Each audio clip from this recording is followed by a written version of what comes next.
에스라 10장 1절에서 15절까지 말씀인데요. 1절에서 4절까지 그리고 12절에서 15절까지 말씀을 읽도록 하겠습니다. 함께 읽도록 하겠습니다. 에스라가 하나님의 성전 앞에 엎드려 울며 기도하여 죄를 자복할 때에 많은 백성이 크게 통곡하매 이스라엘 중에서 백성의 남녀와 어린아이의 큰 무리가 그 앞에 모인지라.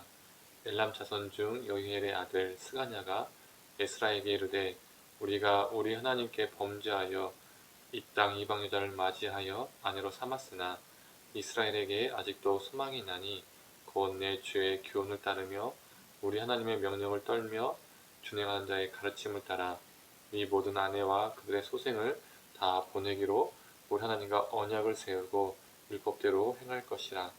이는 당신이 주장할 일이니 일어나소서 우리가 도우리니 힘써 행하소서 하니라.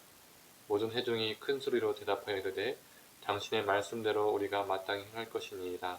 그러나 백성이 많고 또 큰 비가 내리는 때니 능히 밖에 서지 못할 것이요 우리가 이 일로 크게 범죄하였은즉 하루 이틀에 할 일이 아니오니 이제 온 회중을 위하여 우리의 방백들을 세우고 우리 모든 성읍의 이방 여자에게 장가든 자는 다 기한의 각 고을의 장로들과 재판장과 함께 오게 하여 이 일로 인한 우리 하나님의 진노가 우리에게서 떠나게 하소서 하나 오직 아사엘의 아들 요나단과 디과의 아들 야스야가 일어나 그 일을 반대하고 무슬람과 레위 사람 삽부대가 그들을 돕더라.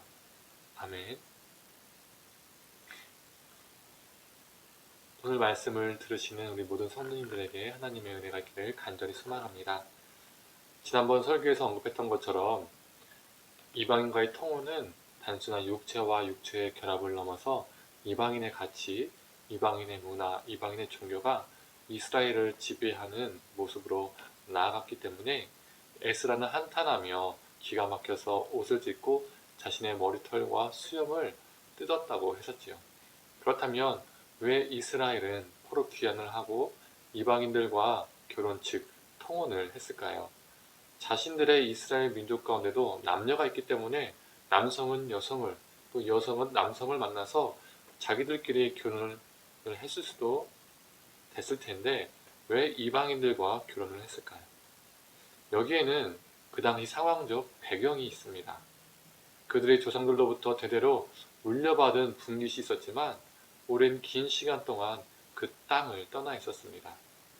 1차 포로 귀환자들은 70년 정도, 그리고 2차 포로 귀환자들은 150년 정도 그 땅을 밟지 못했죠.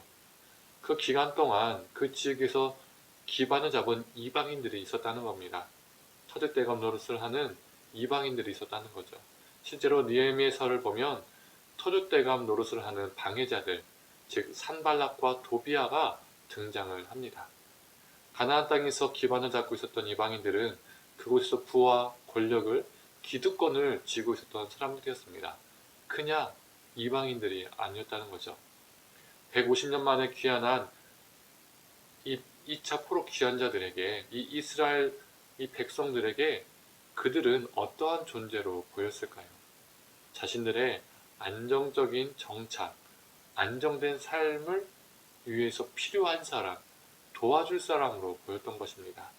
그래서 그들과 통혼을 맺게 된 것입니다. 많은 신학자들이 이 당시 통혼이 신분 상승을 위한 계기였다라고 말을 하기도 합니다. 이스라엘이 통혼을 한 이유, 통혼을 한 원인은 자신들의 안위와 안락 때문이었고 그 통혼의 결과는 이방 가치와 이방 문화의 흡수였던 겁니다.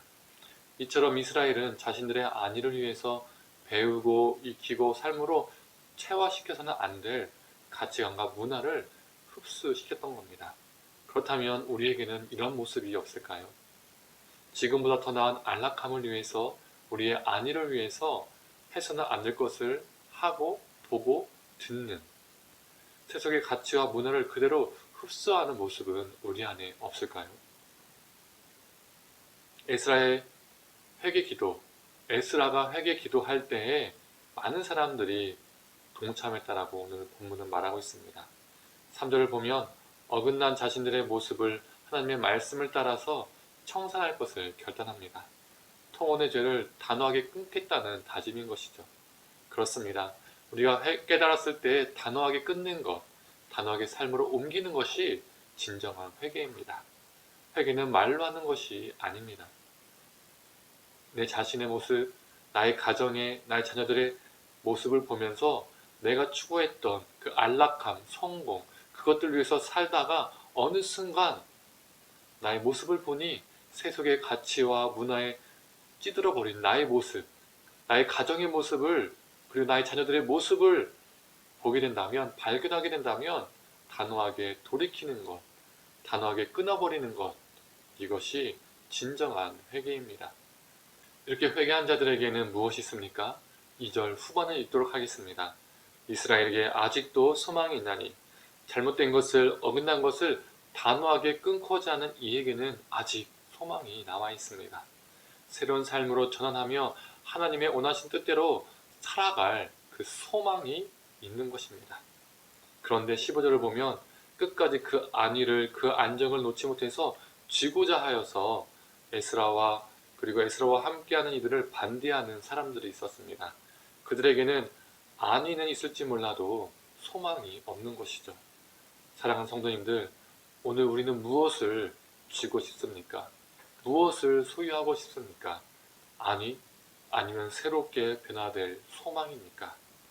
안위가 아닌 소망을 소유하는 저와 우리 성도님들이 되기를 간절히 소망합니다. 하나님의 말씀을 따라 헛된 것을 단호하게 청산할 때에 우리 하나님은 우리에게 은혜와 소망을 주실 것입니다. 오늘도 이것을 믿고 굳건히 나아가는 저와 우리 성도님들 되기를 간절히 축원합니다. 기도하겠습니다. 하나님, 그들 통혼한 이유가 그 근거에는, 그 원인에는 거기에서 기득권을, 권력을, 부를 이미 쥐고 있었던 이방인들과 결혼함으로써 더 큰 안정과 안위를, 안락함을 얻고자 했음을 우리가 보게 됩니다. 하나님, 우리도 포로 귀환을 한 이스라엘 백성들과 같은 모습은 없는지요? 우리의 안락을 위해서, 우리의 안위를 위해서 무엇인가를 선택하고 추구하고 또 그 안에서 결국에는 세속된 문화와 가치에 찌들고 그것이 우리의 삶이 되어버리지는 않았는지요. 하나님, 우리를 불쌍히 여겨 주시옵소서. 그 죄악을 발견했을 때에 돌이켜서 그것을 청산하고 하나님께 나아가고자 했던 에스라와 그 백성들을 보게 됩니다. 하나님, 우리도 말로만 회개하는 것이 아니라 정말 삶으로 돌이킬 수 있는 그 결단이 있게 하여 주시고, 하나님, 우리가 삶으로 결단하고 돌이킬 때에 우리에게 소망이 있게 하셔서 우리가 변화될 소망, 우리가 성화될 소망, 하나님께 더 나아갈 소망, 하나님과 날마다 동행할 소망, 죽었던 우리 자신이 다시 깨어나고 다시 살아나는 그 소망을 가지고 하루하루 살아갈 수 있는 우리가 되게 하여 주시옵소서. 모든 걸 감사드리며 사랑에 많으신 예수님의 이름으로 기도드립니다. 아멘.